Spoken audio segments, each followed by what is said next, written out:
Okay, it says it's recording. Cool, man. All right. Well, dude, it's been a little hiatus, but we are back. My name is Austin, and I'm here with Garrett, and this is Bodies and Business. Yeah, we're here, man. It's been a while. So the hiatus has been in part for practical reasons, right? So just a little update on my life. I left Colorado, left the active duty Air Force, and now I'm living in Boston, actually on the campus of Harvard Business School, if you couldn't tell. I was going to say, you're repping it hard right now, and I like it. I thought, so. Yeah. Here's a little background. Boston is one of the most densely packed cities for universities. There's like, dude, how many? Number, yeah, I'm going to make up the number. It's like 60 universities in a 5-mile radius. Crazy. So you got BU, Boston College, Harvard, MIT, Tufts, big names, but also a lot of small schools as well. And then people out here, I think it might be just like a Northeastern thing, like New England vibe, is you kind of just rep the school. It's like a status thing. It's your tribe. And previously, it's your tribe, right? So you just, like, you see the color, you see the H, people know. It's time to fight if you're ready to go.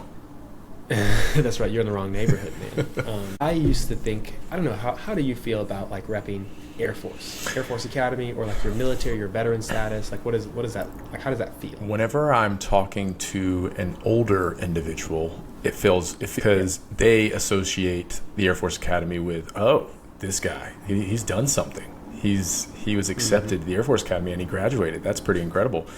When I'm talking to a person that's like my age, I feel, well, I'm 35 now. I'm not like a dude, I went to the Air Force Academy. Like, it's not like a puff my chest, because in my mind, most people remember their school for like their sports, right? So yeah, it's like the Falcons. Right. Yeah, exactly. So like when people like say, who's your team? I was like, well, I went to the Air Force Academy, so I cheer for the Falcons.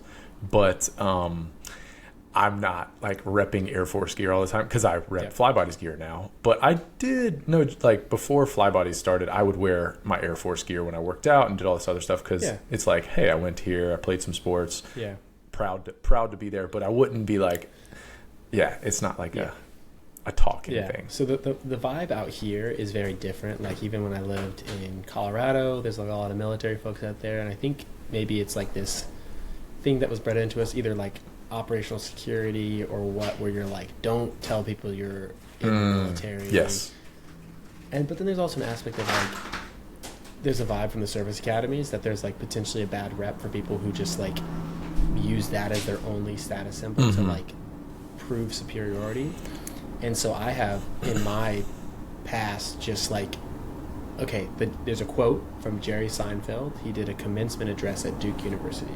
Dude, so good. His quote is, one, it's a very good one. It was this most recent one, I think 2024. He's hilarious. He's very well spoken. He's got some strong opinions about kind of like how society is going right now in terms of dialogue and stuff. And he's like, people are proud of things that they should be embarrassed of, and embarrassed of things that they should be proud of. And that's a little tongue-in-cheek about some of the things that people rep, like, I don't have a job, I'm taking a 2-year gap to go find myself. And it's like, okay, that might be good, but that also speaks to a little bit of like privilege in your way that you're able to take time off and just go find yourself. Versus like, why would you be embarrassed to say you went to the Air Force Academy? And for me, a long time it was. So I've learned to realize that there are right ways to do it and there are wrong ways to do it. So I always assumed that if it brought up in the conversation that I would feel embarrassed, and I've been adjusted to that. There's actually a concept within the Harvard ecosystem. It's called the H-bomb. Ooh, okay. So like, people ask you where you went to school or where you do go to school, and you kind of like, oh, go to school in Boston. And you kind of like downplay it, and then like not out of like pride, but then eventually you say, okay, go to Harvard or HBS, and they're like, oh, whoa, like it's this thing that can kind of like change this guy. Yeah, and it's not a flex. So I think for me, but it is really a flex. It is a flex. Still, it's still. I'm saying how you intend it to be, right? What's your intent? You got it. So I didn't know how to navigate that, and I think Jake Morin, our good friend, has said intent has a smell. Intent has a smell. So let's attribute that to Jake. You're packing the quotes today, and they are heavy hitters, my friend. So, H-bombs. anyways, I think that there's a big thing there with like people can tell if you're trying to flex on them, or they can tell if you're just like, hey, this is where I go. It doesn't mean it. I mean, it means something to some people, but to me, it's a conversation piece. Like your fly body stuff. I wear fly bodies around here, and people are like, what's fly bodies? And so I have a great opportunity to tell them about that and spread the good word. So, can you give us an update on where fly bodies is at? Like what's it been like since we last jumped on? Yeah, man, it's been a while. I feel like it's been a long time because obviously towards the end of your internship, you were heavily focused on getting a feature out that we really needed, which was report generation from the app. So like we kind of took a hiatus from this. So it's been probably like 3 or 4 months since we've done one of these, I think. Fly bodies. So this past week actually was the first week that we started back up doing workouts at schools. So this is pretty much now we're back into the battle rhythm of doing workouts at schools and also doing presentations, doing mileage challenges, that type of things at schools, because schools are in session usually from like September to December and then January to around May, June timeframe. So that's like the simple update. Over the summertime, we tried out a bunch of different things, and got into a bunch of things. We made huge improvements to the app, huge improvements. And sorry if I'm a little laggy here. I should have turned my phone on airplane mode. Anyways, over the summer, we really honed in and focused on making updates to the app so that when we got to the school year, we were like, oh man, this is something that's very, very user-friendly and trainer-friendly. So cool. Made a lot of updates to the app. So so what it seems like is like the seasonality of the customer base, the primary customer base right now allows you to do business development long-term over the summer, refine things. Over the summer, you were doing a lot of like test runs with different user groups to do challenges. And I mean, those things are related, right? Product development, like you and Sean developing the app and figuring out the features, but also like customer base stuff, like other people to actually use the app. We were talking about this in the spring, like it might seem like a disadvantage to like be like, oh, like now like there's this low period of operations, but it actually affords you great opportunities to like hit the ground running when people come back to school. Exactly. So what's that been like? Like, how's it been? Man, it's been honestly a lot. Like what I'll say is probably 2 features that we made updates to from previous semester. From spring semester, we were like, we need these updates. The first update was a Teams challenge, right? So originally, like the app wasn't set up to be basically a team of teams challenge, right? So like, let's just say Garrett has a team of 5 people. I have a team of 5 people. We would have to create 2 different challenges, and then I would have to like do the work on my hand, like pen and paper, add up numbers and stuff like that, so that it would be something that I could send out via email to show people, hey, this is where your team is in the challenge. Well, this was a feature where it's like, okay, well, we can create a one challenge thing where we could have like 10, 15, 20 people in it. Well, we want to be able to show on the app teams against each other, because we realized that that was something that was really, really beneficial for challenges. Was like, hey, you're in a team, you're not necessarily showing your mileage, but your team's mileage. And so that was like an unlock for us, where we built that feature, and now we have it set up and we're using it at Manhattan Academy. And it's been really good so far, because the team aspect is super, super fun. And then within the team, you can see your individual mileage. So that was one feature. And then the other feature, we really built out the recording workouts feature. As when I say record, I meant like documenting workouts for the trainer. And so trying to make it as easy as possible for trainers to tag people in a workout and write the workout, and then also able to duplicate it. So, because I will say, we want to, thinking of like the Uber analogy of like, they want their drivers to seamlessly get in their car, drive, and make money so that the company can make money, right? They also want the user to be able to get in a car whenever they want and do that. So like how I see that analogy is, we have to make it super seamless for a trainer to want to be able to document people's workouts, so that's like a seamless thing, and they see the value in, oh, I'm documenting the people that I'm working with workouts, so that when they look at their profile, they go, oh my God, this is so nice. He's recording my journey. Yeah. So those two, I think those two features we've really built out to a point where I feel super comfortable like telling the masses like, hey, we can do this. And it's exciting because I would say 4 or 5 months ago, we were still very much like in the not wanting to tell people phase.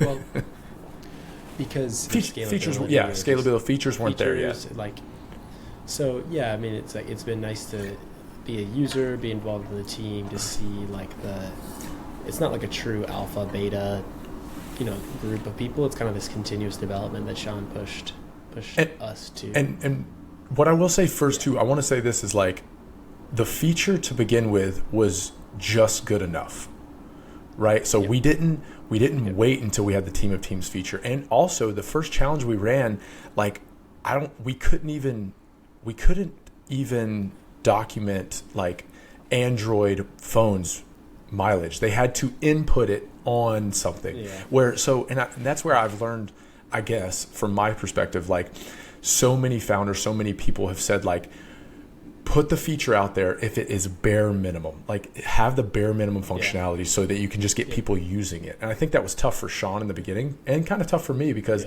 I had to do a lot of user interface, user feedback where it's like, hey, my app's not working, right?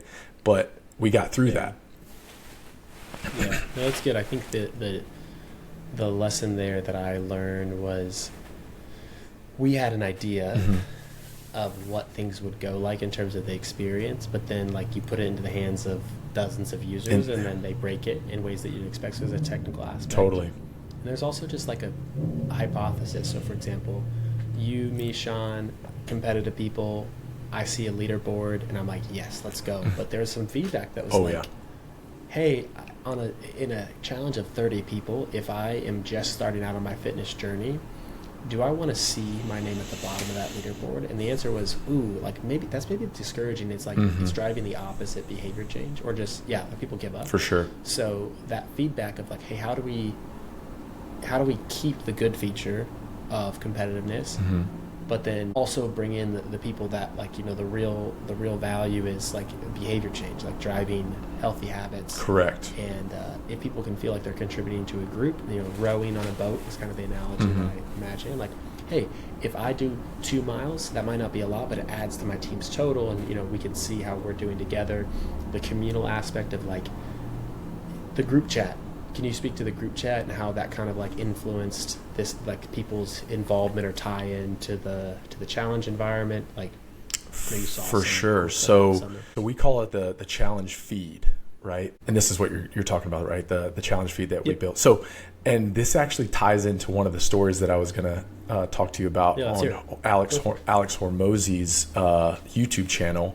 So I don't know if have you heard of the School Games or School, the company that he's in? SKOOL. Yes, exactly. So he's involved with a company called School now, and he thinks it's like going to make him a billionaire because it's so scalable and stuff like that. And so he brings in like the top 10 school games companies to do like a round table to ask them questions, get feedback. It's a pretty cool feedback loop for him anyway. But one of the things that he talked about, him and the other co-founder, I don't know the other co-founder's name, sorry to him, but he said, he was like, building the community is huge. And this brings me back. This was after we had already built the feed feature, but my intent with the feed feature was to get people discussing things within their challenge. So if you have a team of 5 people, and then you have 10 other teams of 5 people, you want those teams of 5 to be talking within their group. Right. And so creating that buzz, creating that motivation, and people cheering each other on and saying like, I'm going for a walk, or I'm going for a run, or dang, I need to get out there. I only have 1 mile a day. So like what I heard from Alex and his other co-founder was like, that's exactly what you want to build a community. And I was like, oh my gosh, it's so fun to see that, because what I will say is we did build a feed feature And I still think this is going to be the case, but we built a feed feature for not for the challenges to begin with, but for the app, and actually a tab at the bottom thinking, okay, coaches, trainers will use this. And it hasn't taken off at all. I think there's still time that it will, but this challenges feed feature has exploded, and now we're putting notifications behind it, stuff like that.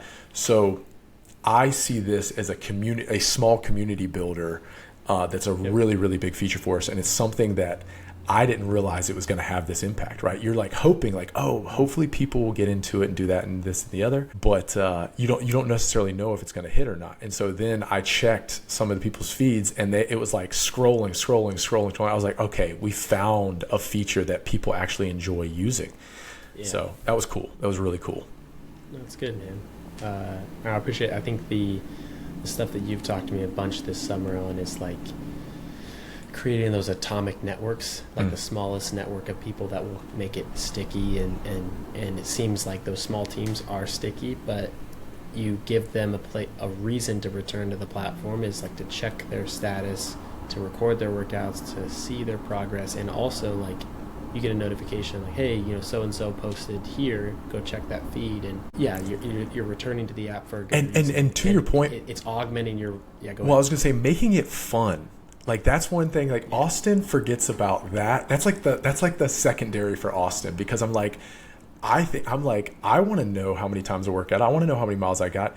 But then the co-founder of school was like, guys, make it fun, make it interactive. Like ask people what their favorite movie is, what their favorite color is. Like do those types of things in the chat, because then it becomes more of like, hey, I just like being in this challenge. I don't necessarily I don't like the competition's fun, but like I want to come back here because man, somebody asked a good question or said something funny or sent a good GIF or a meme, and it's like, oh, okay, I get it. We're not just trying to be cutthroat here. Yeah. So if I could tie that into my experience here at HBS, awesome. The community aspect. So Harvard Business School is unique in the experience that they take a section, so like a group of individuals, 93, 94 individuals, and we are together for the whole entire first year. What that means is we sit in the same seats in the same classroom, and the professors rotate to us. And the design of that program enables the bonding and the communal experience that you're talking about, where like 80% of the value right now is literally just like, oh, I have like a set group of people that I can bond with, and we have this awesome experience, versus like imagine like you're in marketing with one set of people, you're in finance with another set of people. It would feel very disjointed, and that because we're all together, we're forming bonds and hanging out together outside of class, and it just enriches the experience. So I see that as like a direct corollary between the challenge, community, buzz, fun building. Yeah. That like the thing is, hey, let's be active, let's walk, let's get more healthy habits regularly. But how do you get there? You, me, other people might be like, well, I'm going to work out anyways, and this is fun for me to just track the numbers. That's an aspect, but you hit the nail on the head that like relationships, the people, the support, the accountability, all these things like enrich the experience, that like that actually becomes the primary value for people. Totally.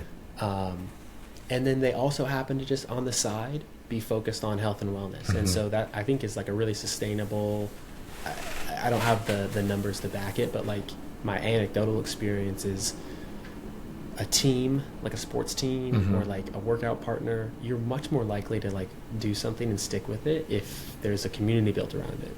I do have some other stories that like relate to that, not from my direct experience, but it's been proven. Just like you have people that you want to hang out with, and you could be in a book club, you could be doing a workout group, but like you're together, and that's like the majority of the benefit is just the social piece. Totally. So I like that you're like, I mean, we did through this whole process, like you're talking about like, hey, let's like figure out what works, and it's stuck, and you're like, oh, have this realization after the fact. And I'm sure you knew that, but like it's fun to see that thesis played out kind of like once you build the feature. Well, and that's the thing too, like I had a hunch, right? Like it's like okay, well, I don't know, I'm not 100% sure it's going to work, but I have to try it. If it doesn't work, if it backfires, then it's like, okay, well, that wasn't good. But and that's the thing too, is like, I think a lot of times, especially in the beginning, I've really wanted to add features to the app so that we're not doing work that's useless, as they would say. Like a feature that doesn't work, you're like, oh, well, that was kind of but you figured out if it wasn't working or not. But like, I had a feeling, and I still have a feeling about the main feed, but like, I had a feeling, I was like, oh, like, people are going to want to like joke around and talk and stuff like that. And that potentially, if they feel open to it, if they're in their group of 5 people. Now with a group of 100, less likely to do that, right? But to your point, I wanted to go back to, did you know, I guess my question is, did you know that the teachers were going to be going around to, instead of the kids, I gotta finish my sentence, instead of the kids / adults moving around, not kids, and instead of the students moving around, did you know the teachers were going to be moving classes? And also, did that make you think about who you wanted to sit beside, or do you get to change seats while you're in? I'm just thinking, like, because if you're stuck and you're like, oh man, these people suck, like. So yes, I knew, and that's part of this whole discovery process and the application process. Is one part is, it's like a job. Like, I need to go find an organization that I want to be a part of, and the other part is they need to sell to me, like, hey, this is why we're different. And so if I know why HBS is different in terms of the experience, then I can speak to that in my interviews and my essays. Like, why do I want to go to this school? So I did know that, and it did tell me, and it helped me in terms of explaining why I wanted to go to this school. But I actually didn't have like an appreciation for what it actually felt like until after the fact. So it's funny, like, you know, people tell you about an experience. You could imagine like older brother explaining what it's like to go to the Air Force Academy. Dude. And then you're like, you're like, oh, I get that. And then you live it and you're like, oh, now I know what he was talking about. Totally. For me, same experience. I knew it, but I didn't really know it until I lived it. And just some more background on how they set it up. Harvard accepts 930-ish per year. Okay. And they try to do some demographic This is the stuff, business school. really The business school. Okay. Business school. Yeah, HBS accepts 930 per year. Then they use like an algorithm / like manual matching to put AI. You can say it. AI. People. I don't know if they use AI. They use some sort of machine learning model and or just like algorithm to put people together. And what they do is, because the classes are all discussion based, what they want is, they don't want a whole room of consultants, because then everyone has the same perspective and the conversations get kind of flat. So what they actually do is they get a mix of, you know, a certain number of veterans, a certain number of bankers in real estate, nonprofit, all these different experiences, and they try to make that not equal across the sections, but they spread people out across all 10 sections. So now my experience is, I'm given this section. You could disengage and be like, I don't really like who I'm with, or you could lean in and be like, I have to be with these people. Kind of like, you know, you show up to a new unit or a team, you don't really have the choice. And funnily enough, they pick your seat. So I sit in the same seat that they picked for me. They picked your seat for the first semester. Wow. And then in the spring, they'll rotate seats, but we don't get to choose. Oh, man. That's interesting. That is cool. That is interesting. There's a lot of like method to the madness. Oh, yeah. And like control of the situation. It's very unique. And so I've appreciated it because, like, you know, I bond with people across the entire community, but the section is kind of like your family. You're kind of born into it. You have no choice. And so it's like, well, what do you do with that kind of thing? So very fun environment to like just some really cool people like from all across the world. And, you know, the screening process for this is kind of to prevent jerks from coming here, is kind of how they phrase it. So that I just met so many kind, interesting, intriguing, like generous people here. It's been really awesome to meet all of my section mates and just people across the community. That's cool. And that's honestly like one of the questions I kind of wanted to ask you too, was like, you hear, like, obviously sometimes the news isn't very nice to Harvard being one of them, but like the school, like Columbia, Harvard, like Princeton, all these schools, because they're like, oh, they're going downhill. And then when I hear you talk about it, it's like, oh man, like there's definitely like different points of view, right? It's like It's like, Yeah. what are you getting out of it? Yeah. What in people's, obviously, as you get older, there's like, oh, it's not what it used to be, blah, blah, blah. And people say the same thing about the Air Force Academy, right? Like it's still the same. Yeah. So, and then to add on to that, the Harvard school ecosystem, like, yes, it's all under the Harvard umbrella. Mm-hmm. However, each of the schools, like the graduate schools, the graduate schools being like engineering, business, divinity, law, policy schools, they actually have a pretty disaggregated leadership structure, Mm-hmm. meaning like the environment that, what was in the news of like the president of Harvard Business School, of Harvard, Mm-hmm. is more about the undergraduate campus than it is about the business Right. school. But there is an aspect of that kind of like cultural stuff kind of permeates throughout that, like, yeah, if you just like if you saw Harvard as one thing, it is one thing, but it's actually like very different experiences. And I would think that most people see it as one thing. I mean, for my background, I know that there's Harvard Law, Harvard Business School, Harvard, like different, but it's like, it's interesting because people lump things together, and it's like, oh, you go to Harvard, like you must be pissed off that the anything. Yeah. Yeah. So I think for me, and there's also like internal stuff they've done some resetting. So like part of the reason why these schools got in trouble is like the thing that's happening in corporate world as well as education is that these schools are expected to make a public stance on political or social issues and like quickly respond to things that are happening in the world and say, we stand with Israel, or like, we side with Palestine. Pick a side. In this case, right? Pick a side. And there's actually been some adjustment to say, wait a second, do we actually need to take a stance? Mm-hmm.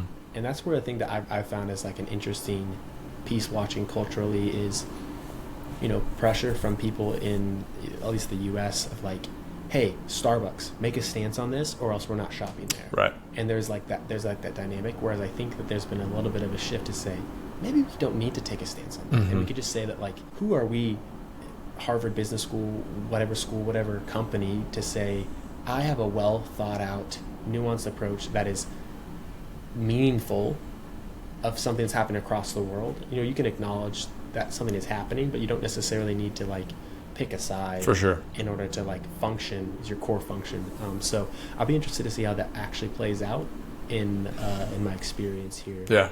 So I don't know if Fly Bodies is still kind of like getting off the ground, but like if somebody come up to you and said like, where does Fly Bodies stand on fracking or something, right? Well, to your point, so like to go back to what the first thing you said, and then I'll talk about what you just asked me, was because that's interesting. It's like the first thing is I heard somebody say like we're not on one side or the other, but here are what we believe in. This is what our morals and our principles are, Our values. and we know that there's probably things going on both sides that aren't good, but we don't believe, like I heard, and I believe this as well, it's like we don't believe that killing innocent civilians is a good thing, right? It's just like, and it's happening on both sides probably, and it's just like, so can we point the finger and say this person's worse than this person? I mean, it's hard to do because you don't have all the facts usually, but what our principles and morals are is like, we know like that is a bad thing. If innocent people are getting killed, that's a bad thing. But so to your other point, it's funny how that does make a difference. Like, I don't know if I've told the story or not, but like, back in the 2020 election, we had some very polarized things. It's happening again, but one of some stuff happened and Fly Bodies lost a lot of customers. So it was just like, oh man, like that did happen. I mean, I didn't take a stance or anything like that, but it just happened.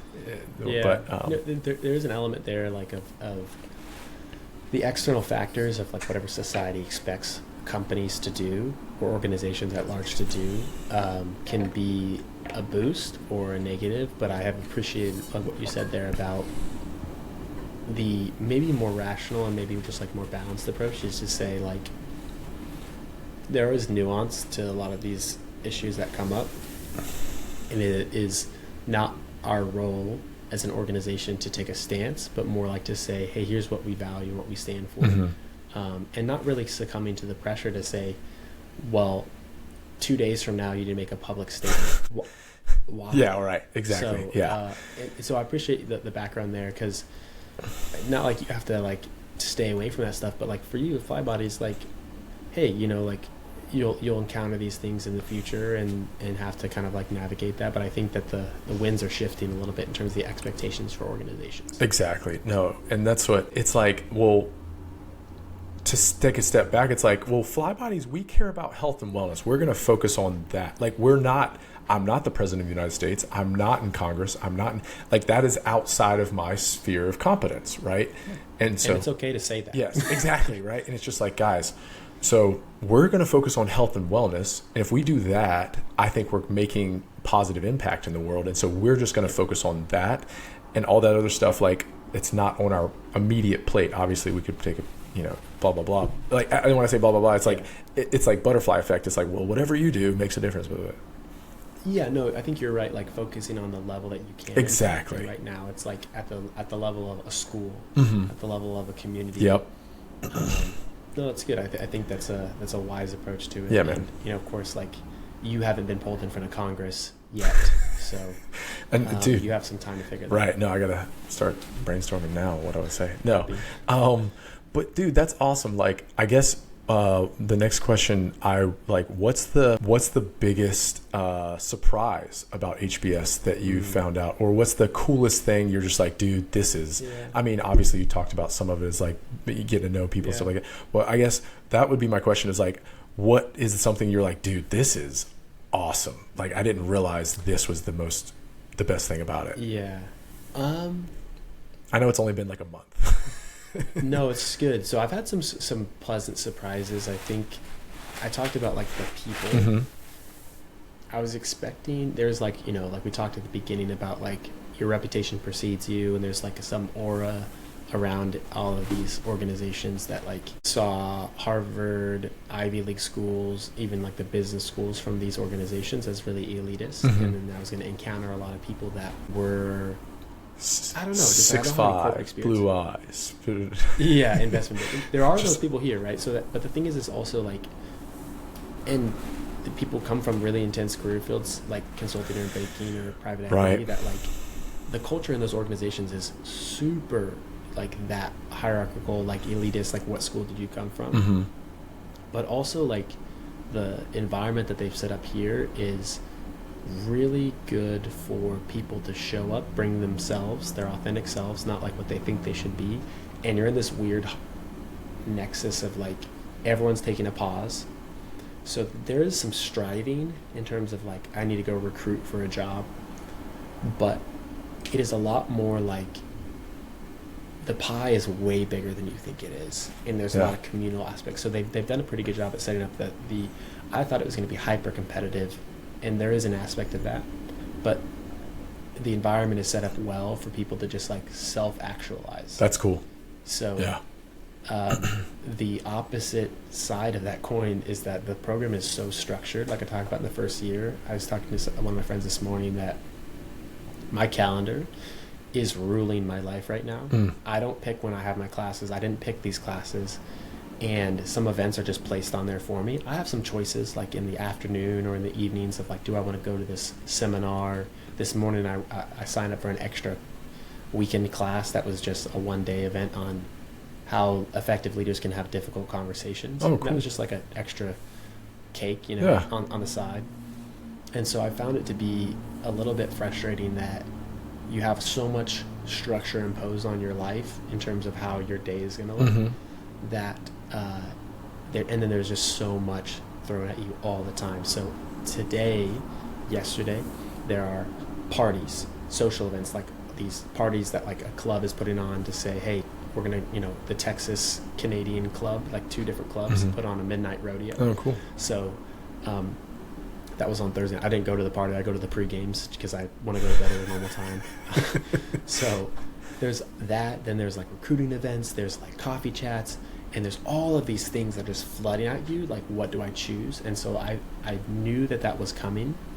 But it is a very different lived experience of what do you prioritize? And in my life, you know me fairly well. I've done a lot of reflecting, a lot of thinking about this, Mm-hmm. that I feel that plus my age, I'm a little older. I have a wife. I have a kid. Mm-hmm. I have a dog. Like, these things keep me grounded a little bit. That like there's a lot of students that come here it's as a break from like a really intense career, and they're just like, dude, I'm gonna go to everything. And that starts to like die down eventually, for sure. But it's just a constant flood of stuff that you could do at any one moment, and you feel like there's the two aspects they talk about is the FOMO, very serious. Yeah, that's right. Okay, yeah, that's what I was like. Because what are you optimizing for, right? Like, what do you like, dude? And yeah, that's the question. Is like, is my focus here, but am I missing out over here? And what am I optimizing for? And is my optimization equation the best for me? Yeah. So this relates to the Warren Buffett idea of an internal scorecard. Mm-hmm. So the external scorecard is either you're comparing yourself to somebody else's journey, like, oh my gosh, these people are recruiting for consulting. Should I be doing that? Because there's a lot of people that look like me, meaning that are going to go do that. But what am I optimizing for? And do I feel like I'm making decisions that resonate with me? And it's really easy to adopt somebody else's value system and measure of success, or just like, I think I'm missing out. But then you start to develop the other side of the OMO, which is the JOMO, the joy of missing out. Meaning like, all these people are doing these things that I know that I'm okay with missing out on, and I'm content to just be like, I'm on my own. Okay, sir. Okay.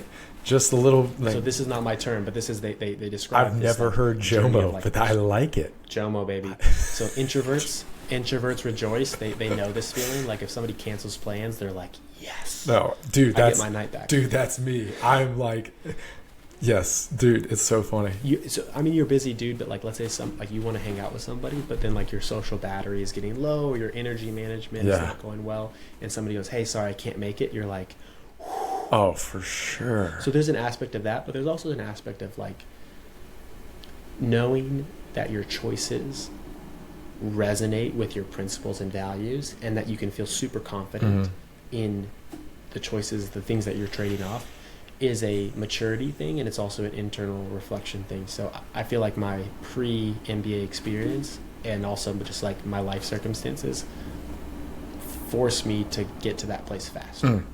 Yeah, the JOMO.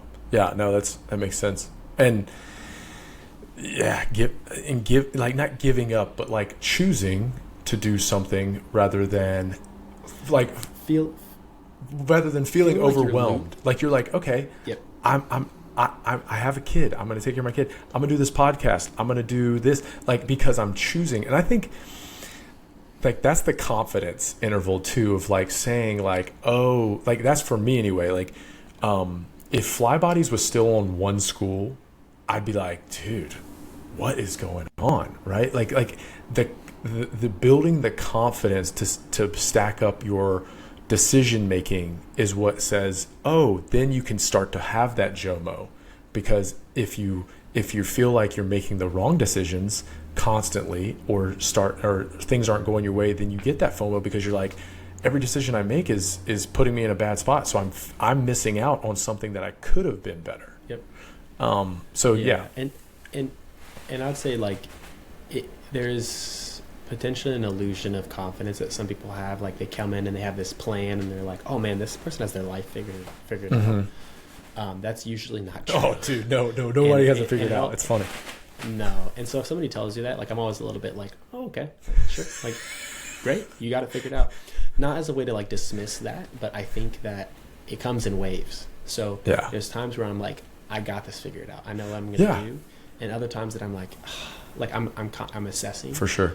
And I think there's a positive spin to it, which is spiraling on those things you're talking about versus reflection and saying, okay, my values are this, my actions are this. Do they align? Where do they not align? Sensing, like, for example, like there were times where I turned down social things that I could have gone to, but maybe I'm like, no, maybe I don't want to. And then I like don't go to it. And I'm like, I think I should have done that. And my value, I was not really aligning with that. And so it's a lot of reflection and refinement.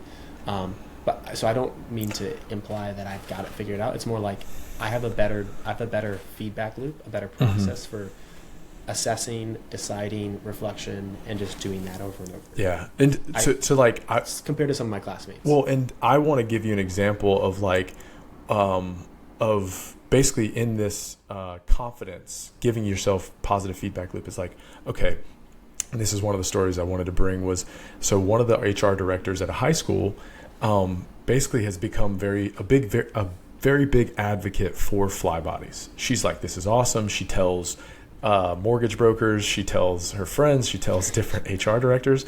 And so it's really cool. And I'm just like, oh my gosh, like I'm going to try to figure out more information from her. And what she told me was, and this is where my mind just like went, she was like, hey, we get wellness dollars from our insurance. And I was like, what? Okay, this is awesome, because I go, okay, well, if your insurance does it, then I'm sure other insurance companies do it. Not to mention the insurance company you're using probably gives it to other companies that are using their insurance, right?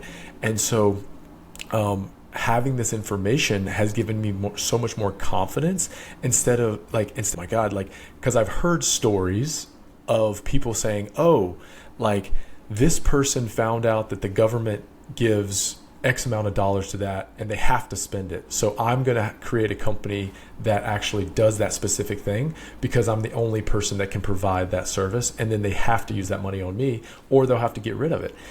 And so to the point of understanding like more information and creating that feedback loop of saying like, oh, okay, now I just found this out like a couple weeks ago, like a month ago, where I was like, oh, so now I don't have to sell people on fly bodies. Now I just have to explain to them that they probably have some sort of wellness fund from their insurance. And I talked to a friend of mine about that. He was like, dude, that's your first step one. Step one is doing a campaign to make sure that companies know they have access to this wellness fund. And if they don't, then they'll be like, oh, I didn't know. And then step two is, well, we provide services for this that you can use it on. So you don't even have to use, this is not affecting your bottom dollar. Yeah. So that was something that gives me confidence. And that was like, oh, like Austin, like you're on the right path. You're not missing out on other things because you have found that what you're doing and digging in deeper and finding that. So like that for me was a huge unlock. And so now I'm starting to prioritize learning more about that thing. So. Yeah, no, that's good. I think the curiosity there is really important. Like you're asking a lot of questions, and especially in this stage, like you have this thesis that, okay, these schools, they have they could carve out some of their budget for me. Mm-hmm. It's a different process entirely. So the thing that I heard from a podcast, not from I think it might have been My First Million, that people are if they're spending money already, it's easier to say, hey, can I convince you to spend that money somewhere else, versus saying, I have this new thing, find some money to spend on it, versus that kind of like you're peeling off some dollars that are already being spent is a lot easier sell. For sure. And so I think especially I want to kind of like ask you a little deeper. Have you had any of these conversations? Has the dynamic changed versus, hey, head of school, can you talk to your CFO about maybe carving out some of the budget, versus, hey, I'm an authorized vendor, a trusted vendor of this insurance company that you have, and there's this program that you can take advantage of. What does that look like like, have you had any of those conversations yet? Or like, I guess maybe you could speak to the past experience, but like full transparency is I just found this information out. Like, as in, like, it's so new that I haven't even had the chance or opportunity to try it out, to say, like, hey, actually, I take that back. I have a cousin who works at a private school in Atlanta, and I used it on him because he has wanted to bring fly bodies to his school, and he actually just got it approved by his head of school so we can do a mileage challenge there. But what I told him was, I go, because he said they have a wellness committee. I was like, does your wellness committee know that Blue Cross Blue Shield probably gives out wellness dollars so you don't have to spend anything at all? He goes, really? I was like, yeah, one of the schools I'm working with right now gets wellness dollars from Cigna Health Insurance. And I looked it up the other day, and I'm almost positive that Blue Cross Blue Shield would probably do the same thing. And I don't want to say anything that's not true, but I looked up basically most insurance companies now, if you request wellness dollars or get your plan in a situation where you can get wellness dollars. But he goes, oh man, I didn't know that. And so to your point, I think there's going to be a lot of that light bulb moment for people where it's oh, we don't even have to pay for this. Let me check and see if we get wellness dollars. You're unlocking hidden value, yes, which is amazing. And I also think that the education piece, the more you learn about the industry, the more information you have to go to programs. It's awesome, and I really I'm excited for where this goes because, just from an insurance perspective, they are willing to spend more money up front to save, to spend less money later 100%. To save, right? And so they're like, oh, well, this population becomes less risky from a health insurance perspective if I know that they're using the dollars for things that are for health and wellness, versus some companies, like corporate wellness, will say, hey, half off on your gym membership to 24-hour fitness. Off. Great, awesome. But the gym industry makes money based on people not using the gym, right? And so, because we see that it's very difficult for people to use 100%. the gym. How do you, as a teacher, right? You can speak to that more, just finding the time in your day to do it. And I think that's the value added is from Flybox. We'll come to you. Yeah. No, it's exciting because I'm still very, very new with this information and doing more of a deep dive and being able to hopefully educate people on their ability to do it. So like you said, it is exciting because I'm oh, wow, this is going to be a tool in the toolbox that hopefully gets us to have more business. And the other thing too, just to pull on that thread a little more, this is the last thing I'll say is, before we ended up working with this HR director at the school, she goes, we really didn't know what to spend the money on. And that was a big unlock for me because I was I guarantee you most people just don't even know what to spend the money on because there's not readily available Flybody services out there that they can go, oh, we'll do this. So she said they were buying gift cards to REI or True Food Kitchen and stuff like that, or just getting, and she said another thing we started doing was getting massages. And so I was and then she ended the conversation. She goes, we have found some great wellness stuff and we're going to continue to do it because this is obviously something we find beneficial. Yeah. So that was another fun thing. No, that's good. It's this whole process, I think, just generalize it to a business model of showing somebody, hey, I recognize your problem, HR director, right? You are responsible for providing, the head of school is responsible for the whole thing, right? So they own it. They own kind of the business aspect of operations. But the head, either the CFO/HR director has to figure out a way to use their resources wisely. You have this problem. And they don't have time in their day to go find whatever it is. So exactly. You say, you have this problem. I know that I can educate you to say you probably have money that you could request for this, and if you are using it, maybe you're just finding on your own. Here is this thing that I'll bring to you. It's this idea of I understand your problem, and I have a solution and a path for you to take advantage of that solution is so refreshing, I think, to these HR directors. Hopefully, yeah. And I mean, just the idea that I think in your journey, starting at the head of school level and then maybe getting blocked or hey, that person has a lot of responsibility and things that finding the true customer has been an interesting thing to watch from the outside. Yes. Watching your journey. Dude, you hit the nail on the head. Finding the true customer. And I'll give you one more. So I'll give you another story is I went to this health fair last week and met a bunch of HR directors, HR consultants, and one of them, we emailed back and forth afterwards, and she goes, hey, I have a group of HR directors that I'm trying to put together some presentations for. Would you be willing to give them a presentation? A group of HR directors. And it's and that's the other unlock. I like using that word unlock. I think I got it from Sean/you, or because it's Sean uses it all. It's a great term in engineering programming to say boom, there's this problem, this issue, and then all of a sudden immense value on the other side, and you feel you're just free falling. Oh, exactly.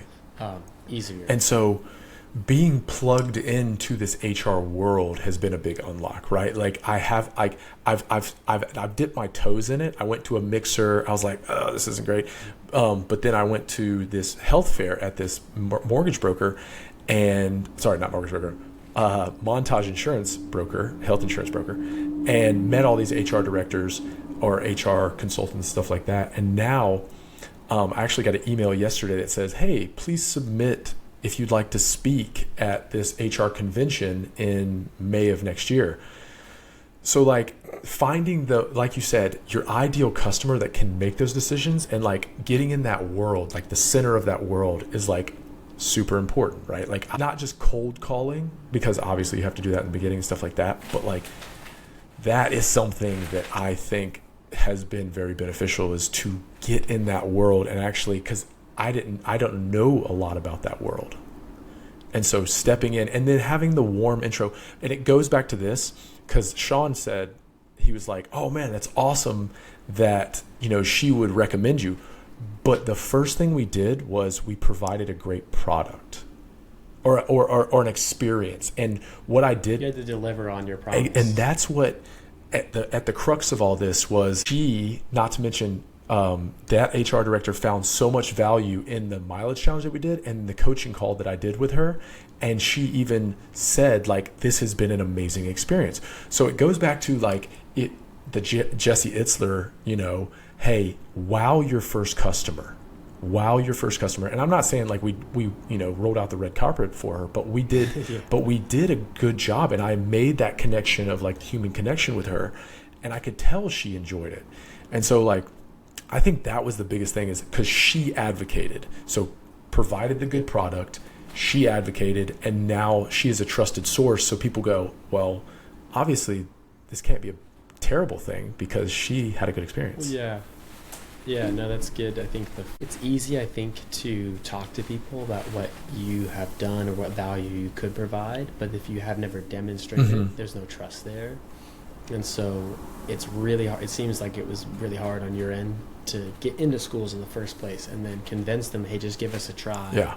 And then you have to deliver on that promise. And then once you deliver on that promise, it might not go anywhere. But I think that, to your point of like finding an evangelist, is like that's a ambassador of the program that you built, and being able to like the curiosity of asking more questions, getting connected to people, getting in front of that customer base. And I'm sure at this presentation, I hope you are able to speak there, that I think there's going to be more unlocks, more opportunities than you know about from that experience. So. Hopefully, cross our fingers. That'll be great. Yeah. So it's about 53 minutes at this point. We've been going for a little while. Is there anything that you wanted to hop on? I have like 3 other like topics that I was like, oh, like this would be fun to talk about. Or no, I'm interested to hear what you got on your mind. So the 3 things, one, and we'll start sharing these beforehand, obviously, but one is the grip strength test at the health fair that I did on Thursday, which was so much fun. That's going to be a thing that we do now. I'm going to do it at this block party that I'm going to, where I'm going to get people to do grip strength. Camp Fly Bodies. I wanted to get your take on like what you thought. Like, what was your favorite part of Camp Fly Bodies, and what was something that like maybe you took away that you're like, oh man, like this was really cool, or what's your favorite part? So I'll talk about Camp Fly Bodies first, and then we can end on the grip strength thing. So Camp Fly Bodies, you brought everyone together, went to Tennessee for a weekend away, and I think it's just like, it's good in a work environment to like get outside of the work environment and just like meet people on a different level, right? So like Sean and I worked really well from a professional perspective, and like had some like before and after meetings, like some catch-ups and get to know each other. But it's a very different thing to like hang out and just be like, just talk about whatever, like experiences and bond, especially from a remote team perspective. But I think it's just fantastic to be able to get to know somebody outside that, because it strengthens your ability to work more effectively. My favorite thing was probably just like the shared experience of like doing something like the rafting. One that was just a ton of fun. I love rafting, but like people who had never done it before that were like going to take a risk, like oh my gosh, like, is this going to be super dangerous? Like, what's going on here? And our boy, is it John? The raft guide? Raft guide? Man, I don't remember. But He was great. He was fantastic. Like, he's like a pro. Mm-hmm. Like, he's done it for 20, 30 years. Oh, yeah. And we had a fun experience. And there's like this teamwork, a little bit of element of danger, get out into nature. It was awesome. And I think that kind of like literally rowing the boat together is kind of like a symbol of like us metaphorically rowing the boat together. And so I just had a good time hanging out, and then just nature in general. So dude, that's awesome. Tons of fun just being together with people. Yeah. No, it's cool, man.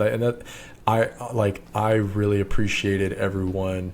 I think the biggest takeaway from me was like the positive attitude that everybody brought. Like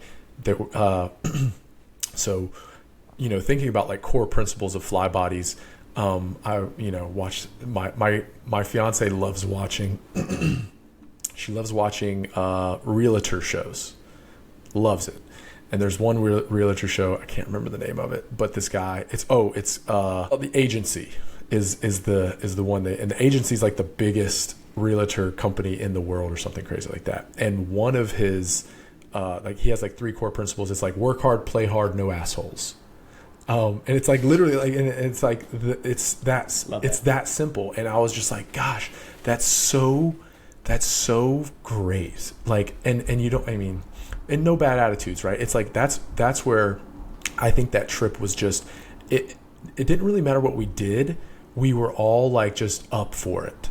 And obviously the more time you spend with somebody, the more you figure out like, oh yeah, they do have like ups and downs, stuff like that. But for the most part, the 3 days that we spent together, it was like, oh man, this was very pleasant. This was very nice. And these people are great. Like I was just like, gosh, we didn't have anybody where I walked away and I was like, dude, I hope I can't be around that person ever again. Yeah, no, it's good. I think it's a testament to your selection process for hiring and just kind of like how you found people, and it's good. I mean, like your values like played out through, and like people like generally embodied those values at the retreat, and I think they do that throughout. So and then kudos to you. Thanks, man. One thing we will do next time, or we didn't do enough of, we didn't play Catan, we didn't play poker, we played frisbee golf, which was a lot of fun actually. I had a great time. That was a lot of fun. Yeah. A little less strategy, a lot more execution. Yeah, right. But and then the one, like, and this is kind of random, but so the last 2 things we can talk about, and we can talk about whatever you want to finish on, but like the grip strength test was something that I actually bought this grip strength tester last year around like May timeframe, because I used it a couple times on some kids at the Chadwick. But dude, I love this. Might be my TikTok thing where it's like test your grip strength, which sounds maybe a little weird, but like it's so simple but so effective. Like when I was at this health fair on Thursday, the guys loved it.